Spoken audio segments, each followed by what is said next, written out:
Hey guys, it's Jenny and welcome back once again to Solid Gold. In yesterday's bonus video, you guys got to see a sneak peek of my new Bioactive dart frog vivarium. Psst, click here if you missed it. But in today's video, you're gonna get to see how I made the Bioactive vivarium step by step from start to finish. Now this is actually the third Bioactive vivarium that I've ever made, but only the first that I've actually got to the final step of adding the dart frogs to. So I'm really excited about this. Back in 2012, when all I really had for pets were goldfish and cats, I found out about poison dart frogs as pets and I became absolutely obsessed with them and obsessed with the idea of owning a little group of Phalaenopsis terribilis, or the golden poison dart frog. Which, fun fact, the golden poison frog is potentially the single most poisonous animal in the entire world. A single frog has enough toxins on its body in one dose to kill about 10 adult men, so it's pretty serious. But like all dart frogs, once they are kept in captivity for long enough, they actually lose the ability to create these toxins within their bodies. Scientists believe that there's a particular type of insect, probably some sort of beetle, that the frogs have access to in the wild, and those insects allow the frogs' bodies to be able to create these poisons within their bodies by ingesting something that, you know, is contained within the beetle. So wild-caught frogs that are brought into captivity, over time they lose their ability to create these toxins, and frogs that are captive bred never have developed those toxin abilities in the first place. But even still, it's probably still a good idea just to be careful with your frogs as far as handling them goes, just in case, especially if they were wild caught. So anyways, back to my original point, back in 2012, I had finally completed my second dart frog vivarium. It was completely ready for frogs. It even had my insect cleanup crew added and everything, but then I went through a major life event. I actually went through a divorce, and I had to downsize my life quite a bit after that, and the dart frog vivarium unfortunately was one of those things that I just couldn't keep. I had to let go of it. So that's why it's super exciting for me now, finally, several years later, to be realizing this dream. So yeah, fast forward to now, several years later, I'm now fully settled in my home in Florida, and as you guys know, I've been building my new fish room out in my backyard, and I'm gonna have plenty of room in there for all of my goldfish, maybe even some other types of fish, and then in addition some other types of animals, because I don't just love fish, I love all kinds of animals, especially reptiles and amphibians, especially amphibians.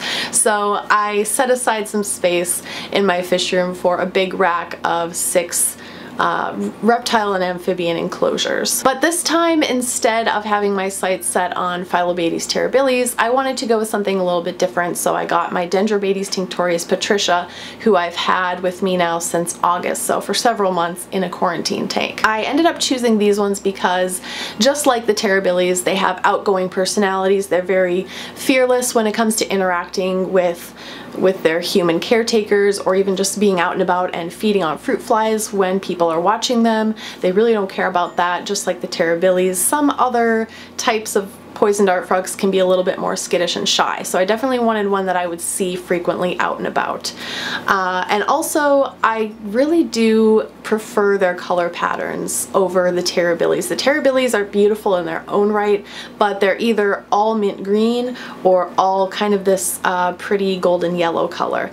And with the tinctorius morphs, you often get frogs that have a lot of different colors going on, all within the same frog. So I thought that was really cool. They're also a little bit smaller, so the terribilis will stay on the ground level pretty much for the most part, but the tinctorius actually will do a little bit of climbing, so I thought that would be more interesting too. There's so many different species of poison dart frogs out there, everything from the large and confident Phalaenopsis terribilis down to the teeny tiny thumbnail frogs, which literally are small enough to fit on your thumbnail, and they're really fascinating as well. There's so many different types of dart frogs, which is part of the reason why I find them so fascinating and awesome. So anyways, I just kind of wanted to give you guys that background information on why I ended up choosing poison dart frogs and why I'm so passionate about them. I really do love these little guys. They are so amazing to me, and I felt like, you know, a lot of you guys have been here since the early days of my channel, and you may even remember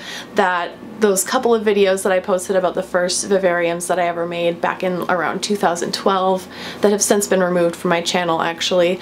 But a lot of you guys, a lot more of you guys, are newer than that, so you may not know all of this history. So before jumping into the vivarium construction video here, just wanted to bring you guys all up to speed. So with that being said, buckle up.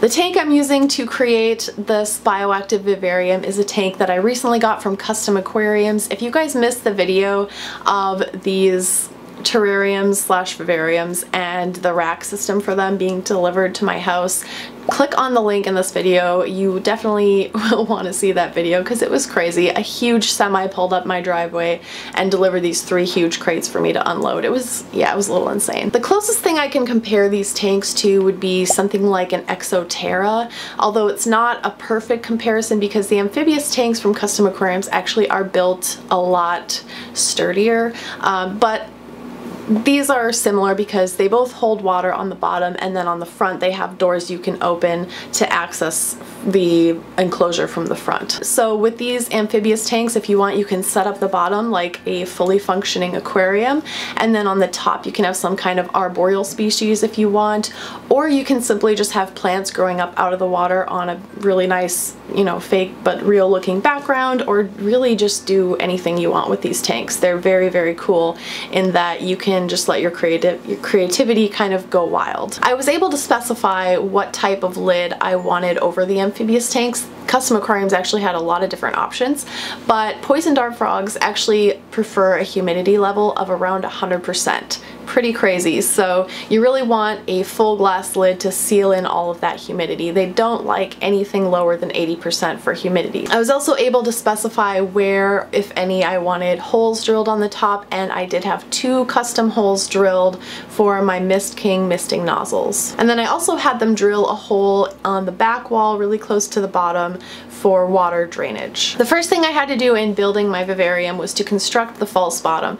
There are a lot of different methods you can use to do this, but my favorite method is to use Egg Crate Light Diffuser, which you can find readily at your hardware store, and it's only around like $15 per sheet, so it's pretty affordable and it's pretty easy to work with as well. The false bottom is essentially an elevated platform on top of which the vivarium soil and plants are going to sit.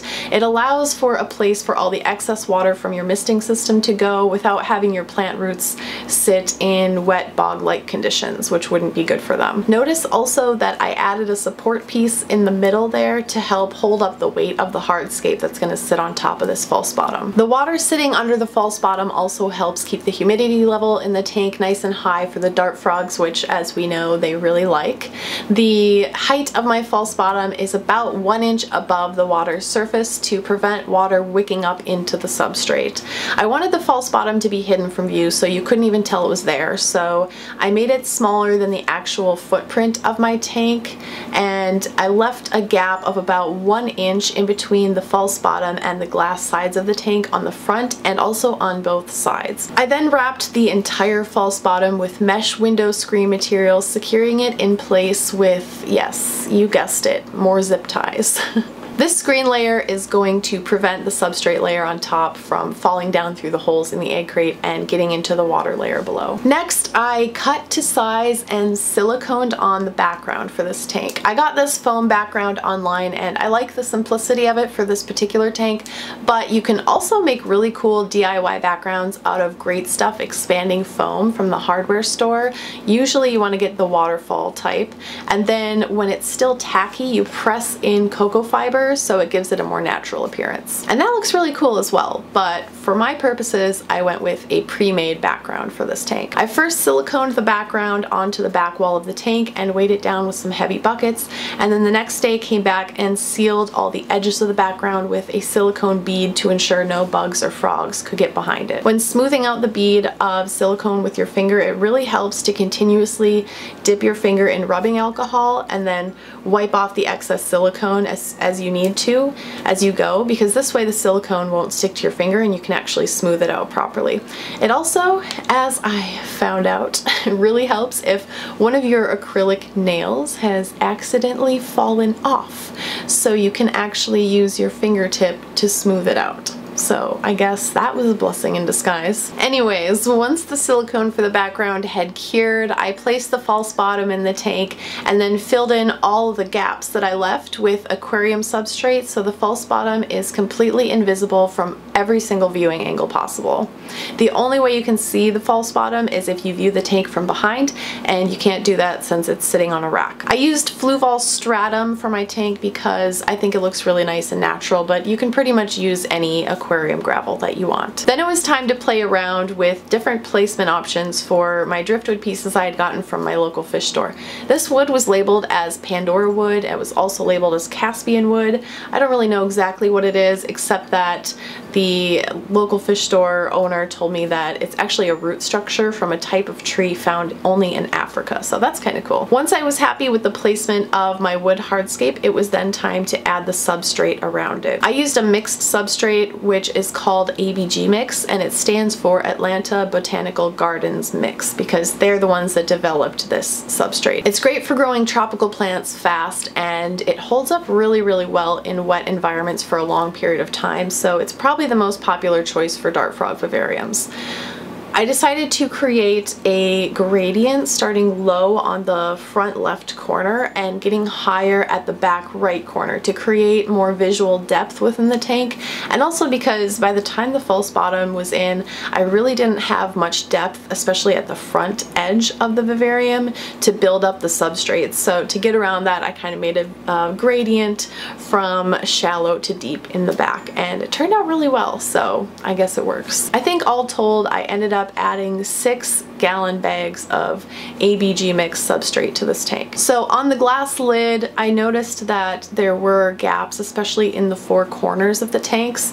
So I picked up this foam gasket from the hardware store and added it around the entire lid to create an airtight seal all around. So this way no fruit flies will be able to escape, and the humidity level, which the frogs love and need, will remain locked in. Then I added the Mist King misting nozzles to the lid, and with the help of Chris, slid the entire tank with the hardscape completed onto the rack in place.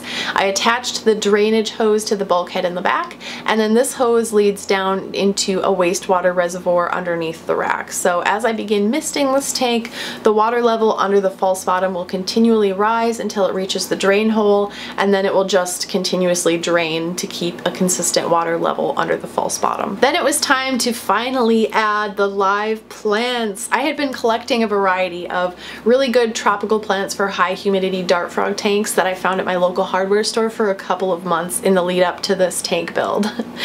Yeah, crazy plant hoarder lady, that's me. Rather than buying clippings or small plants from online vivarium stores, I opted to just buy the full plants locally and then very, very thoroughly wash off the plants themselves, but also remove all the soil they were potted in and spray off the roots too. This is super important because the plants in the soil could contain pesticides or fertilizers or other harmful things that would be really unhealthy for the frogs to have in their environment. So I cleaned them off really well, but it also does mean that in order to plant these plants, I had to put them through a bit of stress in this process. So I'm pretty sure I'm going to have some initial plant die-off or melting as they adjust to the vivarium. Being that plants grow really fast in vivarium conditions though, they should bounce back fairly quickly. And the ones that don't, I guess I just won't have in this particular vivarium. The rabbit's foot fern has to be my favorite plant in this tank. First of all, I'm just always drawn to ferns. I love how they look.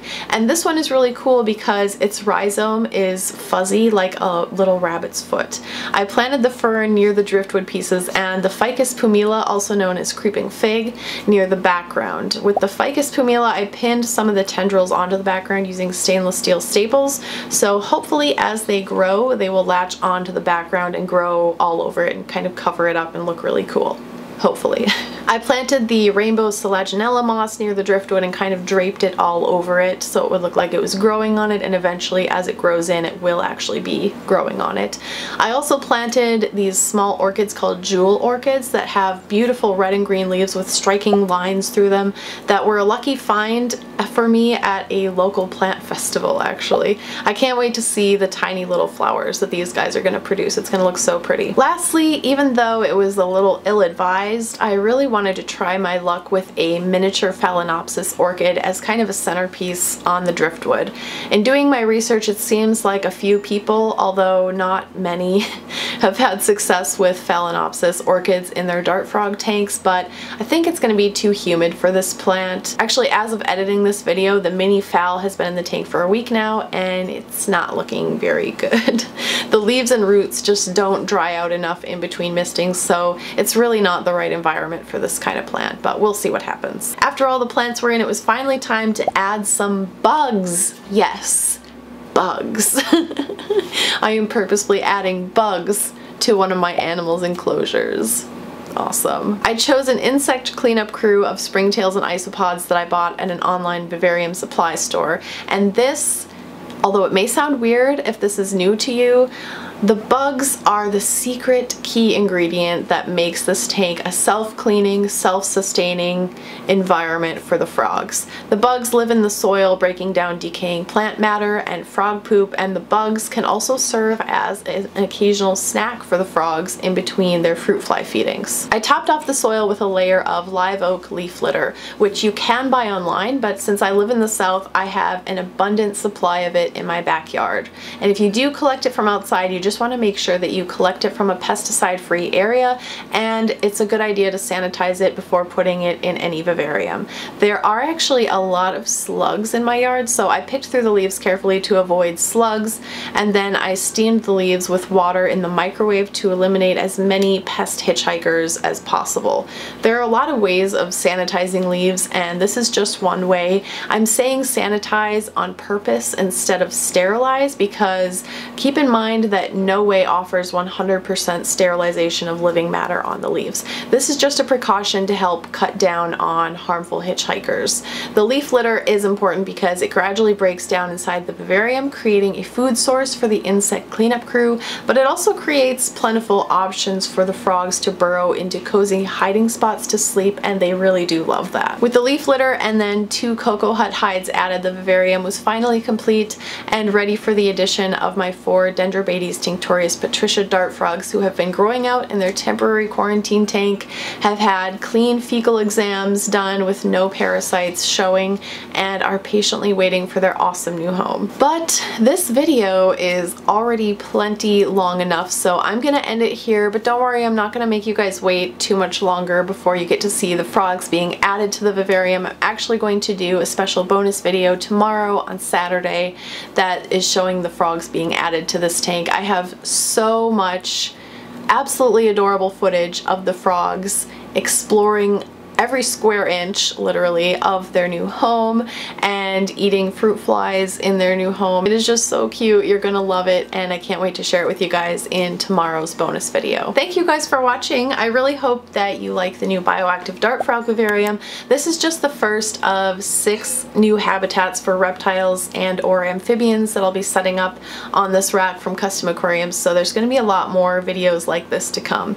Plus, I just got word from Aqua Decor that my new backgrounds they have made for my 4 aquariums that I have sitting here waiting to be put together, they finally finished those backgrounds, and also there's 3 backgrounds for 3 of the habitats on my terrarium slash vivarium rack here too. And all I'm waiting for now is for them to be shipped to me, which will be probably another 1 to 3 weeks. So before too long, there's going to be a lot more exciting things happening. I'll finally be able to start setting up these aquariums for my goldfish, and moving the goldfish into those aquariums is going to be so amazing and so exciting. It's going to be a great day. I'm going to have to celebrate because this has been such a long time coming, and I'm sure you guys are really antsy to finally see some progress with the aquariums, as am I, trust me. So lots of exciting things will be happening here in the near future. Definitely make sure you stay tuned for that, and until next time, stay gold.